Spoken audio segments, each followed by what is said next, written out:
like, obviously this year is our first year doing summer camp, and I didn't know how successful it would be or not. And it's been a real big turnout, and I think they've worked really hard. So can we give them another clap? I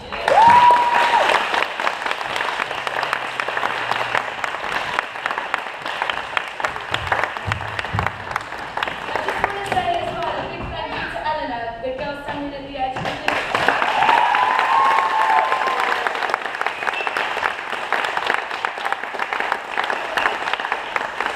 She's been my assistant for the past 2 weeks, and without her, I don't think I would have been singing. But she's also choreographed some of her own dances. She did the first ballet with the big people, and then there was the in-summer Frozen ballet, and then the last tap dance she also choreographed. So she had a